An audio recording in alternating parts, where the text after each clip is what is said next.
अस्सलाम वालेकुम guys, this is Ali Mardan again and अभी हम बात करेंगे कि डेट सिलेक्शन और उसके बारे में कि नस्ट में किस तरह डेट सेलेक्ट की जाती है इंटर टेस्ट के लिए और क्या किया जाता है। ठीक है, तो आपका ये सीन है कि जो इस्लामाबाद में आपका सेंटर लगता है नस्ट का, ठीक है, नस्ट का मेन कैंपस में, तो उसमें ये सीन होता है कि आप डेट को सिलेक्ट कर सकते हैं। You will be given different 2 to 3 dates और आप उसमें से चॉइस करते हो कि आप किस डेट पर कन्वीनियंस हो कि आप टेस्ट दे सकते हो। ठीक है, बाकी आपके पास जो कराची और इसमें सॉरी क्वेटा में आपके पास होता है टेस्ट, तो उसमें ये सीन है कि वहाँ पे आपको कोई टेस्ट सिलेक्शन का ऑप्शन नहीं अवेलेबल होता। आपका बस एक फॉर्मली हार्ड का वो जनरेट हो जाता है आपका admit card and you will be given that date और आप उस डेट को रिपोर्ट करना होगा और आपको टेस्ट देना होगा। टेस्ट 2 शिफ्ट में होता है, एक मॉर्निंग शिफ्ट एक इवनिंग शिफ्ट। ठीक है, मॉर्निंग शिफ्ट 9 बजे शुरू होती है और इट इज़ ऑफ 3 आवर्स, तो 12 तक ख़त्म हो जाता है एंड सेकेंड 2 to 5।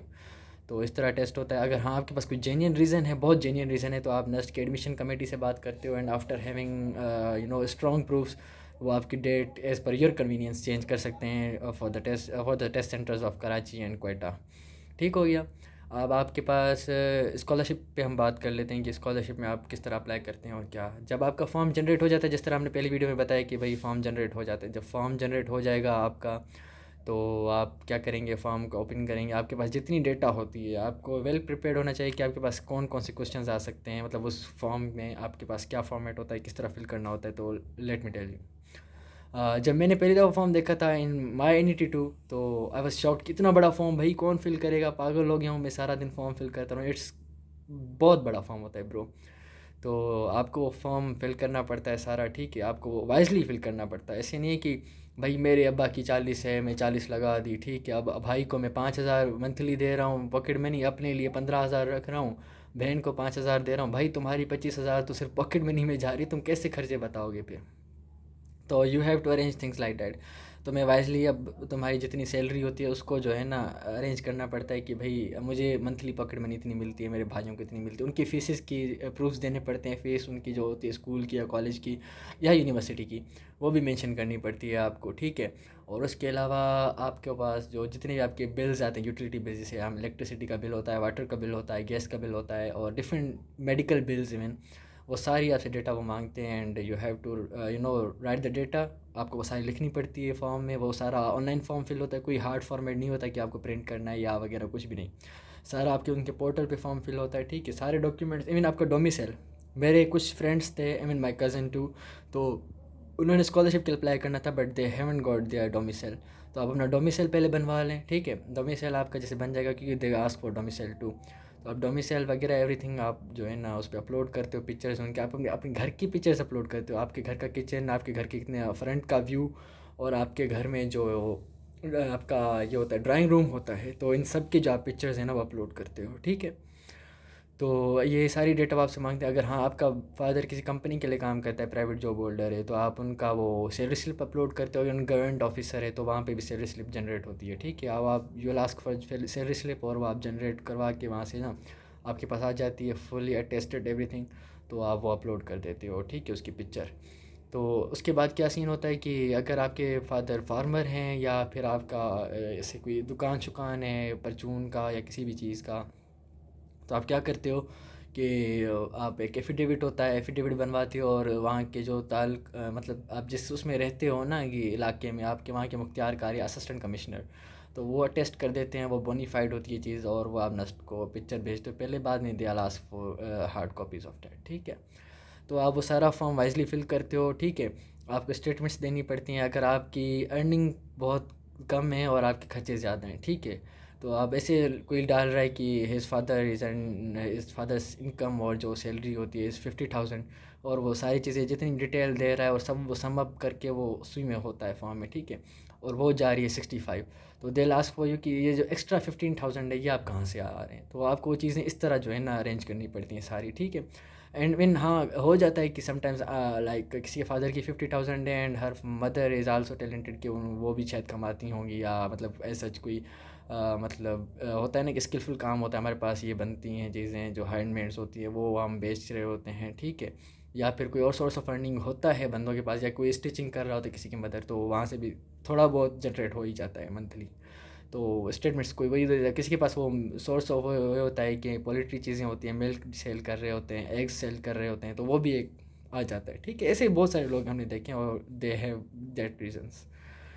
तो उसके बाद आप ये फॉर्म सारा फिल करते हो, ठीक है, और ये आपका फॉर्म सबमिट हो जाता है और आपके पास शो हो रहा होता है कि सबमिटेड है। हाँ, आपको पैनिक होने की ज़रूरत नहीं है, ठीक है। मैं पैनिक हुआ था, इट्स क्वाइट हार्ड कि आपको 2-3 महीने तक कोई रिप्लाई नहीं आता, आपको पता नहीं चलता कि आपकी ये ईमेल उनको, सॉरी, आपका फॉर्म रिसीव हुआ है या किस तरह, या उन्होंने कंसीडर किया स्कॉलरशिप के लिए किस तरह। तो धीरज रखिए, हो जाएगा, इजी सीन है। तो अब सीन ये है कि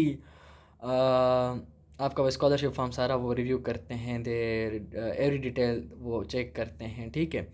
जब वो हर चीज़ हो जाती है चेक, तो उसके बाद वो आपको फाइनली वेरीफाई करते हैं चीज़ें। आपका वो आप जब वो फॉर्म खोलेंगे ना, closer to your merit position announcement in August, तो वो आपका जो है ना सारा आपको बताएंगे। अगर आपका कोई डॉक्यूमेंट मिसिंग होगा तो वो भी आपसे वो मांग लेंगे। ऐसे नहीं कि हाँ एक डॉक्यूमेंट मिसिंग था तो दे लास्ट को भाई तुम्हारे पास वो डॉक्यूमेंट नहीं था तो हम तुम्हें कंसीडर नहीं करते, ऐसा नहीं होता। समटाइम्स मजबूरी होती है, तो ज़रूरी मतलब ऐसा होना चाहिए कि आपका ना पहले डॉक्यूमेंट्स कंप्लीट हो, ये आपका एक प्लस पॉइंट होता है। लेकिन नहीं है, मजबूरी है और डेट भी जा रही है, तो आप कर सकते हैं, ठीक है। तो फिर दे लास्ट फॉर द डॉक्यूमेंट, आपको वो बीच में अरेंज करके रखना ही पड़ेगा, ठीक है। अगर आप कर लेते हैं तो आप नेक्स्ट फाइनेंशियल एड ऑफिस को भेज भी सकते हैं उनकी मेल पर, ठीक है।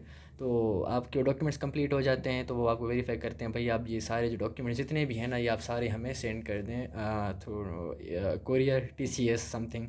तो नेस्ट के ऑफिस का ईमेल आपको एड्रेस दे, सॉरी ईमेल नहीं, आपको एड्रेस दे देते हैं जिस पे आप सेंड करते हैं। आप वो सेंड करते हैं, दे रिसीव इट, एंड उसके बाद फिर कनेक्शन ख़त्म हो जाता है। आपको पता नहीं चलता कि आप स्कॉलरशिप लगी है या नहीं लगी। तो सीन ये होता है कि अब मेरी पोजीशन अनाउंस हो गई भाई, एडमिशन अनाउंस हो गई, अली मर्दां की हो गई नेस्ट EME कैंपस रावलपिंडी में। पता चला भाई, अब ईमेल का तो उसका स्कॉलरशिप का तो पता ही नहीं यार क्या सीन है कैसे है, और अपना एडमिशन लेटर खोलते हुए बहुत डर लग रहा है कि नस जा पाएंगे या नहीं जा पाएंगे।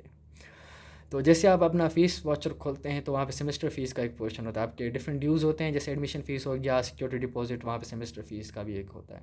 तो अगर आपकी सेमेस्टर फ़ीस जो आजकल नेस्ट की है 1,25,000 के अराउंड, ठीक है, अगर वो आपकी कम लिखी हुई है वहाँ पे या 50% है या लिखी नहीं हुई, तो कॉन्ग्रेचुलेशंस, आपकी स्कॉलरशिप लग चुकी है। तो ये सीन होता है, मतलब यहाँ से आपको पता चलता है कि you have been given scholarship. और आपका जो एडमिशन लेटर होता है तो उसमें भी लिखा होता है कि आपको स्कॉलरशिप दी गई है।